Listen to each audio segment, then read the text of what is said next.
Alors, pour le dossier de la semaine, je vais être obligé, je suis obligé, de poser de poser des limites dès le départ, parce que je le sais, on le sait tous, le sujet est forcément sensible. J'imagine bien un espace fiction dans Hello, bah pourquoi pas, hein. Remarque, c'est une bonne idée, hein, Nostromo. Du point de vue littérature, c'est quelque chose de très intéressant, ce côté dérouler des fils d'histoire alternative, ça peut être très intéressant. Bref, le dossier, je le disais, on va être sur un sujet forcément sensible, forcément épineux, forcément qui déclenche pas mal de réactions. Donc, je vais compter sur vous pour faire attention dans le chat. On va surtout, c'est l'avertissement que je veux placer. Que ça soit dans le chat ou que ça soit dans les commentaires, parce que la vidéo sera disponible sur YouTube. L'idée, ça va pas être ici d'exprimer quelconque opinion vis-à-vis du conflit, puisque forcément, hein, vous l'avez vu, le titre du dossier, c'est Israël. On va parler d'Israël en CONMEBOL. Donc, on n'est pas là pour parler du conflit israélo-palestinien. C'est pas notre spécialité. Donc, on va laisser parler ceux qui savent. Il y a déjà beaucoup de gens qui savent rien et qui parlent beaucoup. Donc, autant laisser un peu plus de place pour ceux qui sont censés savoir. Déjà qu'ils en ont pas beaucoup, les pauvres. Nous, on va s'intéresser au point de vue footballistique. On va juste en profiter aussi pour parler un petit peu de football et d'Israël et de la difficulté de positionner la sélection et le football israélien sur l'échiquier mondial. On le sait, il y a un contexte, on le connaît le contexte, vous inquiétez pas, tout le monde le connaît, mais on va juste essayer de faire attention à ça. Donc c'est pareil, je mets un petit peu ces garde-fous. Faites attention quand même, voilà. Dans le chat, pas de débordement dans les commentaires sur YouTube, je compte sur vous, mais je connais la commu de Hello, je sais qu'elle est... voilà, qu'elle sait faire la part des choses. Je le rappelle, nous, on peut pas, on n'est pas dans l'analyse géopolitique de la chose. Vous savez ce qu'on pense aussi, ce que je pense parfois de la géopolitique appliquée au foot. D'ailleurs, je vais en parler un petit peu dans ce dossier.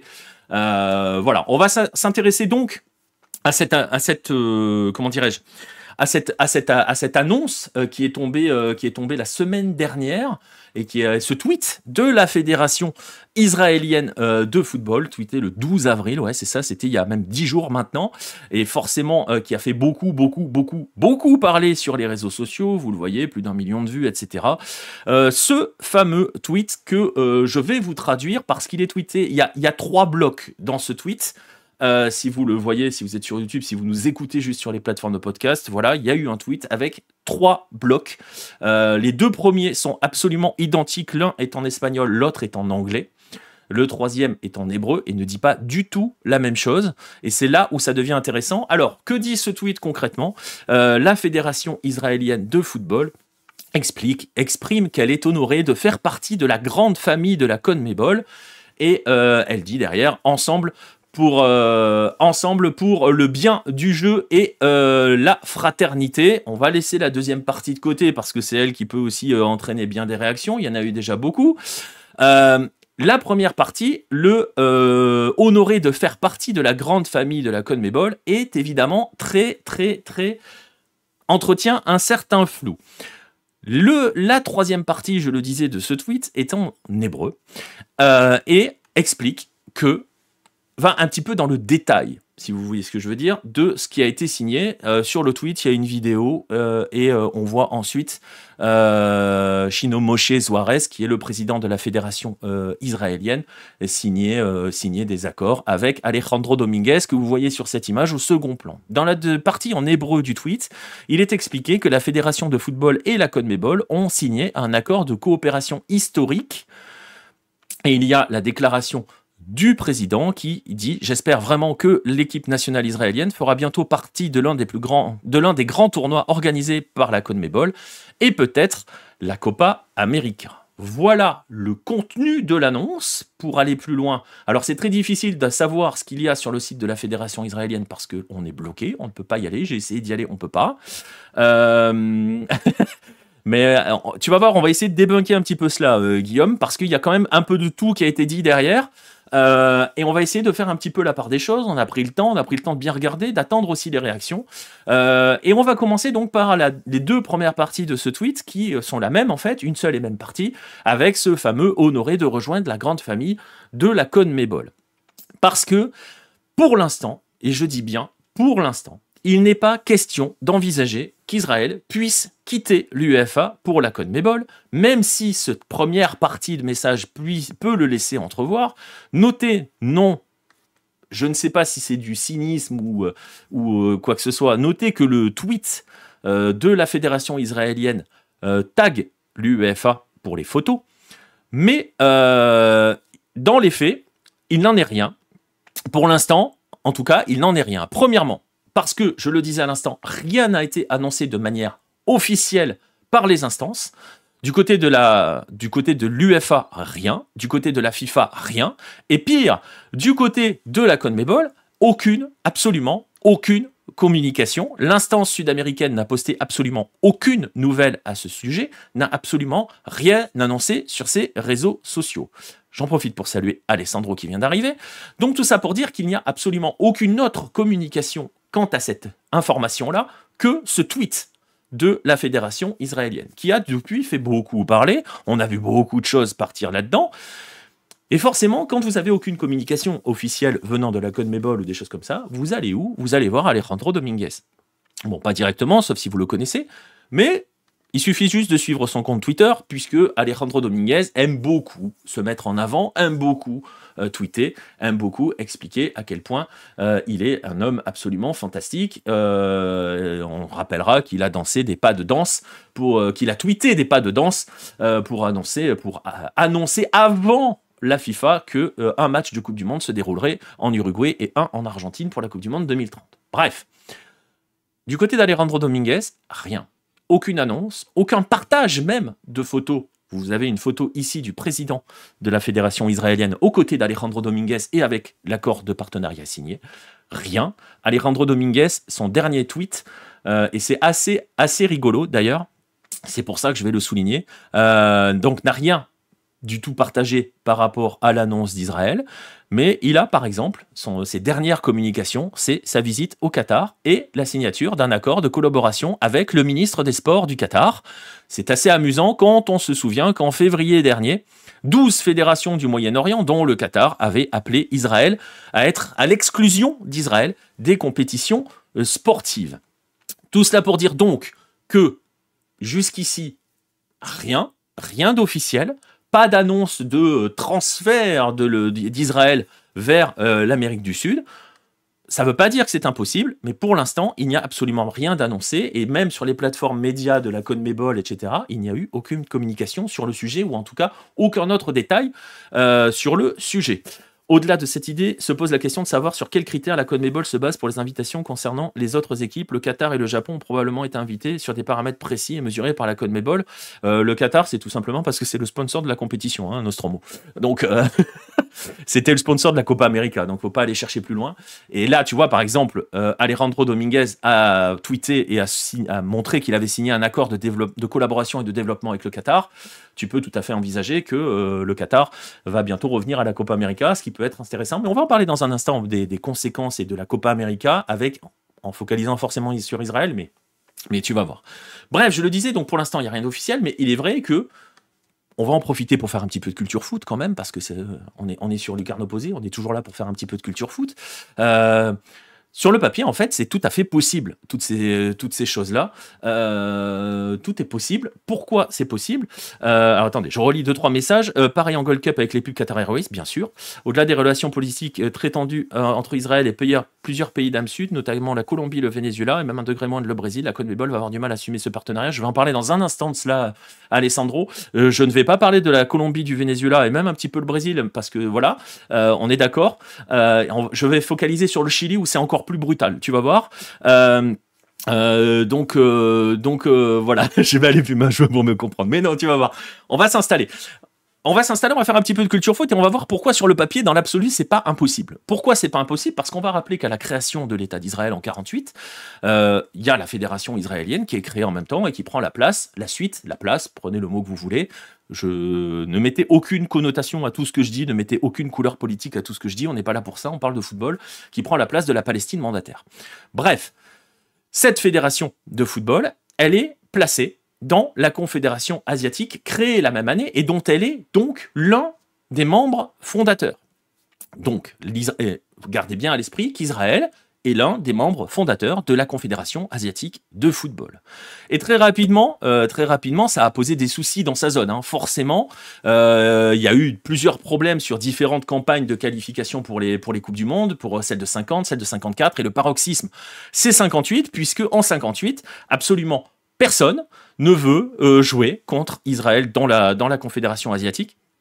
Et ça va contraindre la FIFA à faire jouer un match de barrage au dernier moment entre Israël et le Pays de Galles, parce que sinon, Israël se retrouvait qualifié pour la Coupe du Monde sans avoir joué le moindre match d'éliminatoire. Israël a perdu ce barrage face au Pays de Galles, 2-2-0. Et on commençait à pressentir qu'on était sur la fin, déjà, dès 58, que ça allait pas pouvoir durer, cette histoire d'Israël en Confédération asiatique. On va quand même rappeler, je le disais, que c'est un membre fondateur, qu'Israël est l'une des équipes phares des premières Coupes d'Asie. Et en 1964, Israël remporte la Coupe d'Asie. Donc l'un des trophées de la sélection israélienne est une Coupe d'Asie qu'elle remporte face à la Corée du Sud en 1964, Corée du Sud qui avait gagné les deux premières éditions 56 et 60. Petite parenthèse, ce sont les seuls titres en Coupe d'Asie de la Corée du Sud. Bref, et là, on sent que ça va être compliqué, que c'est la fin, en fait, concrètement. Et à partir des années 60, Israël va commencer à être baladé un petit peu partout. Je vais vous donner quelques exemples comme ça, parce que vous allez voir, c'est assez fou. En 1962, pour la Coupe du Monde 1962, joli le maillot, il est très très chouette le maillot, mais les maillots, c'est les maillots vintage aussi. Donc voilà, bref.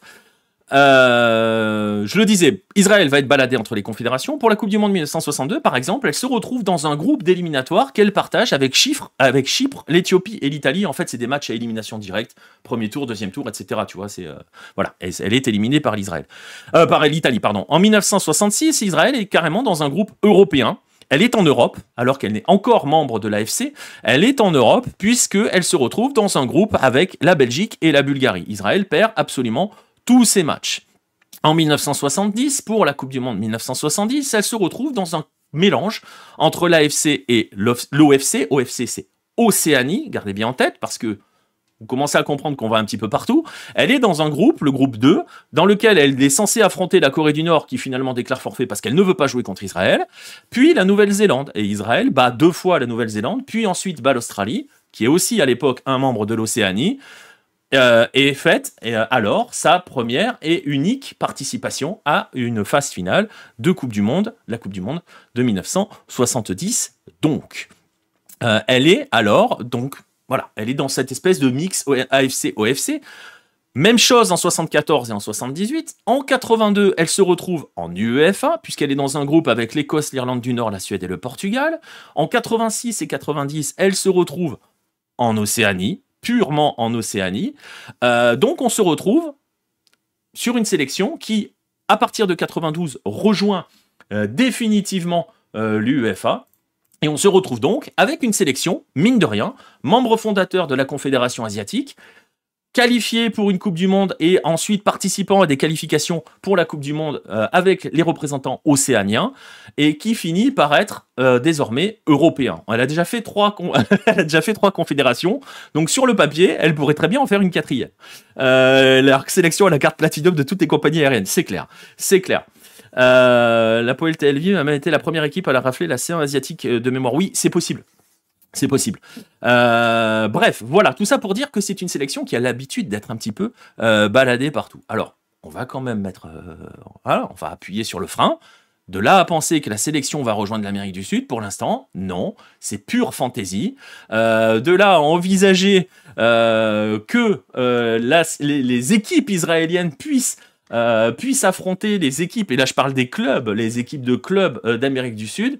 Voilà, d'ailleurs ça a permis, je sais pas si vous suivez ce compte Twitter, je vais vous montrer parce que c'est quand même assez drôle, je vais faire une petite parenthèse rigolote là-dessus, parce que forcément beaucoup de gens ont interprété cela comme quoi Israël allait quitter l'UEFA pour rejoindre la CONMEBOL et que donc forcément les clubs israéliens allaient jouer Libertadores et Sudamericana, donc certains ont commencé à imaginer Palestino qui joue les clubs israéliens. Voilà, j'ai trouvé ce compte, je vous invite à le suivre si vous êtes sur Twitter, qui s'appelle Out of Context Libertadores, qui est très très drôle. Pareil, hein, si vous nous écoutez sur les plateformes de podcast, passez sur YouTube, vous verrez les images, vous comprendrez pourquoi c'est drôle. C'est du second degré, on en rigole. Voilà, les images sont assez rigolotes. Donc voilà, tout ça pour l'instant, c'est juste pure fantaisie. C'est pas dans l'air du temps. Voilà, la seule chose que l'on peut dire véritablement, c'est que oui, effectivement, le président de la fédération, Chino Moshe Suarez, et son directeur général Niv Goldstein étaient invités au congrès de la CONMEBOL à Asunción, au Paraguay. Ils ont tenu des réunions avec les représentants de toutes les associations membres de la confédération. En parcourant quelques médias israéliens, on a appris qu'il s'agissait avant tout d'un accord de coopération qui concernera le développement, l'entraînement, l'arbitrage, le football féminin ou encore le football de jeunes. Donc voilà, je le disais, hein, il n'est pas question d'envisager affronter voilà, vivement le match Bétar contre Palestino, comme je disais. Ouais, c'est ça. Comme tu disais sur Discord. Non, mais c'est ça. Donc, pour l'instant, il n'en est pas question. Pour l'instant, on en rigole de cela.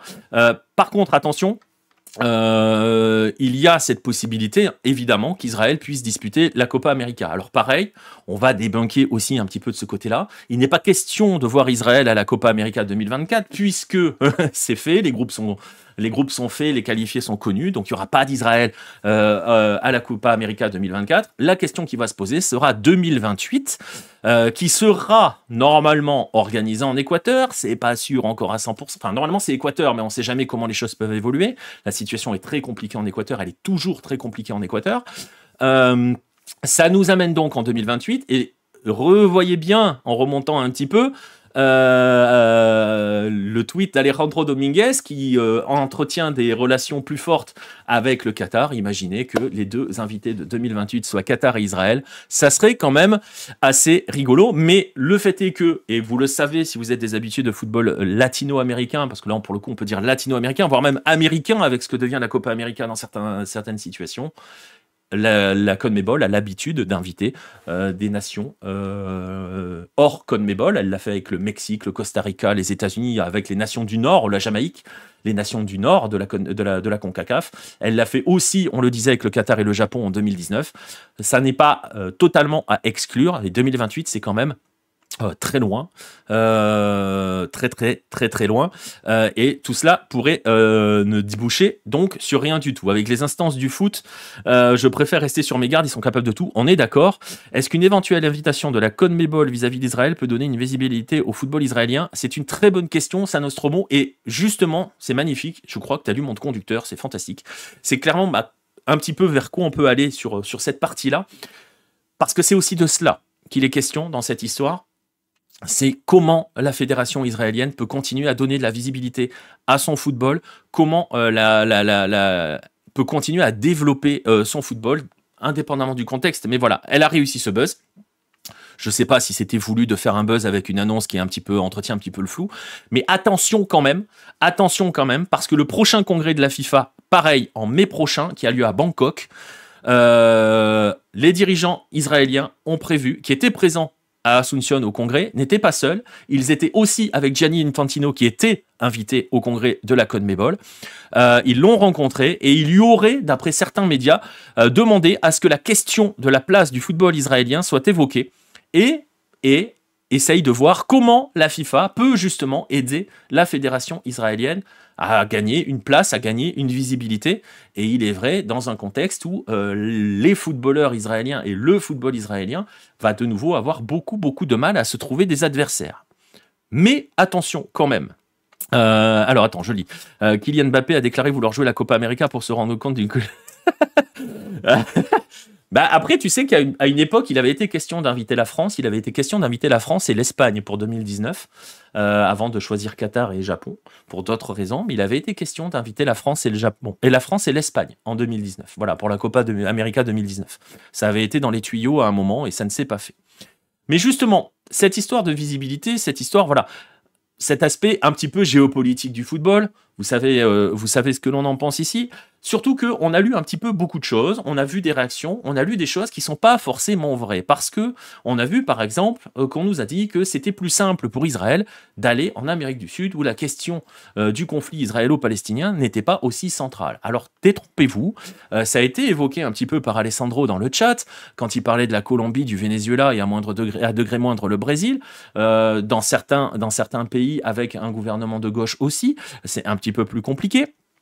Donc, faire venir Israël en Amérique du Sud n'est pas aussi simple, et je vais même dire, c'est même tout le contraire. Les réactions, il y en a eu depuis cette annonce par la fédération. Elles ont été relayées par des médias sud-américains. Il y a eu énormément de réactions sur les réseaux sociaux, avec beaucoup de messages forcément anti-Israël, qui s'opposent à cet accord. Il y a des hashtags du genre CONMEBOL sin Israël, ça veut dire la CONMEBOL sans Israël. Tout ça pour dire que, je ne vais pas vous lister les trucs parce que c'est pareil, hein, dans les réactions, il y a des choses qui ne sont pas forcément faciles à montrer ou des choses comme ça, ou montrables, ou voilà. En tout cas, il y a eu une véritable levée de bouclier. On ne va pas aller sur ce chemin parce que voilà, on trouve un petit peu tout. Et il y a eu des réponses politiques surtout. C'est là où ça devient plus intéressant. Pour aussi montrer à quel point ça ne sera pas aussi simple que ça pour se trouver une place pour Israël si jamais on veut les envoyer là-bas.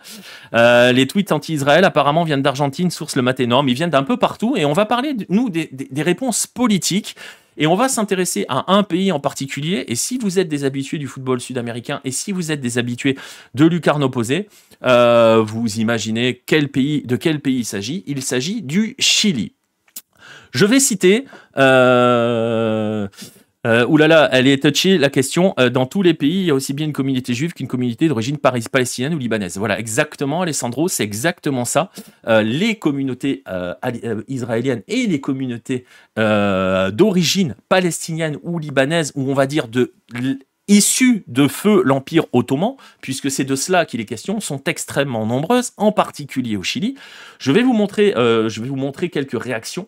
Une réaction vous allez voir, elle est assez brutale. C'est un tweet que je vous partage, qui est signé Marisela Santibáñez, qui est députée communiste chilienne et qui s'est fendue du tweet suivant que je vais vous traduire si vous ne parlez pas l'espagnol.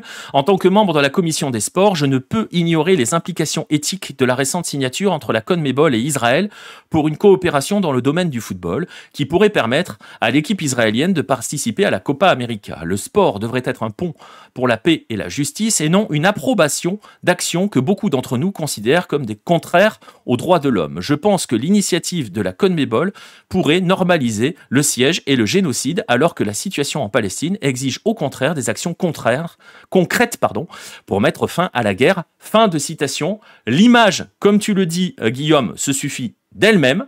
La CONMEBOL complice d'un génocide, elle accuse la CONMEBOL d'être complice d'un génocide.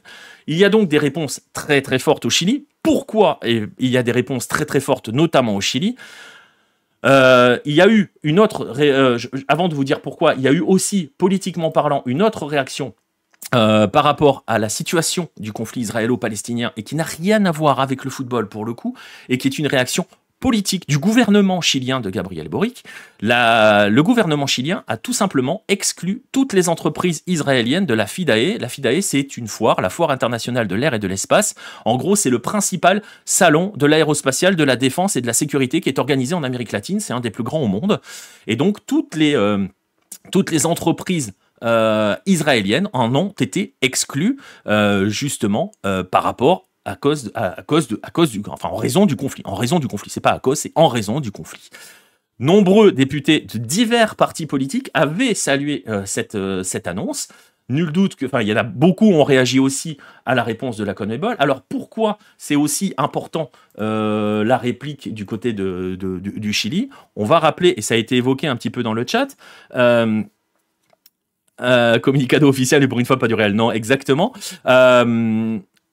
Pourquoi? Parce qu'au Chili, la communauté palestinienne est tout simplement la plus importante au monde en dehors du monde arabe. Je vous renvoie vers l'histoire du club Deportivo Palestino, de Palestino tout simplement.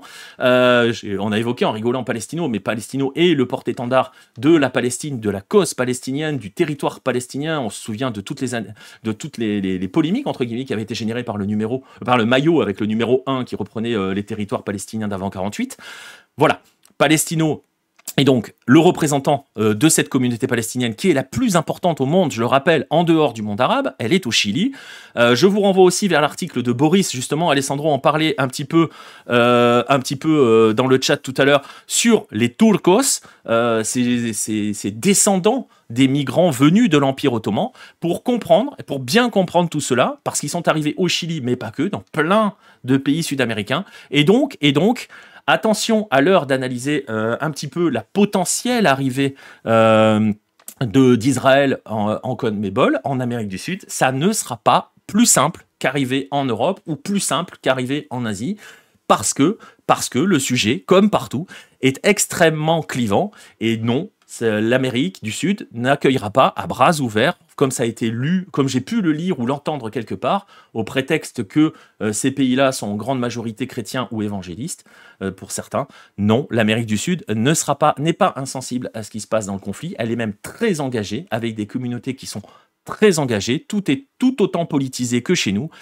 Et ça vous permet aussi de mesurer à quel point cette affaire va pas être aussi simple que cela, et qu'on est quand même très loin d'une potentielle arrivée d'Israël en CONMEBOL.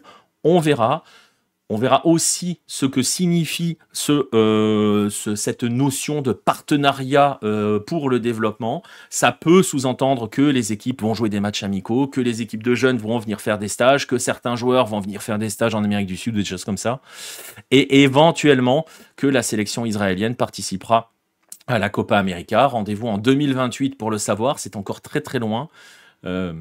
Beaucoup de choses se seront passées d'ici là, mais donc attention à ne pas tirer, je le disais, de conclusions trop hâtives concernant la potentielle arrivée d'Israël.